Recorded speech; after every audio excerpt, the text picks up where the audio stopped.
I want to let you in on a little secret. Even though my work in InnerAlly is very science forward, it is in fact aligned with a variety of spiritual principles. And I want to talk about one of those today. Years ago, one of my friends was a follower of a guy named Mickey Singer. I had a chance to listen to my friend talk about this guy, and I was pretty intrigued with what he was up to. And my friend gave me a 10 CD box set that Mickey had created. One of the teachings that really blew me away was this idea that he had around desire, how to go about getting the things that you desire. He would ask people, what is it that you want? And oftentimes people say, oh, I want a new love, or I would like a house or a fancy car. And then he would begin to ask a series of questions like, why? Why do you want this thing? So let's say you wanted a new house. He would ask you, well, why do you want the new house? Well, I want a place for me and my family to live. Okay, well, why do you want a place for you and your family to live? I want a place where my family can feel safe and secure. And he would say, there it is. This is the thing that you really desire. You desire the feeling, the emotion of security and safety.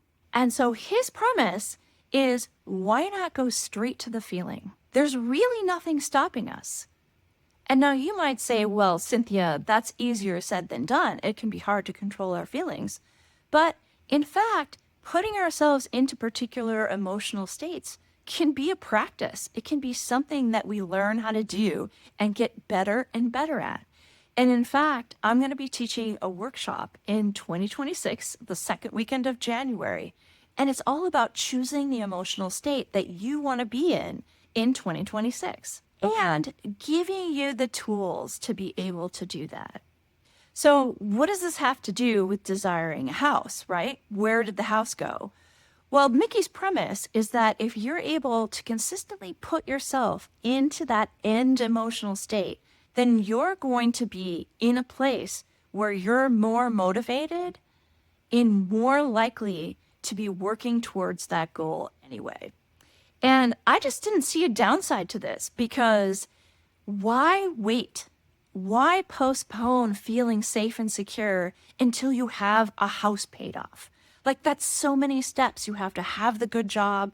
You have to get the mortgage. You have to pay off the house. You have to do all this work. But what if you allowed yourself to feel safe and secure on the path?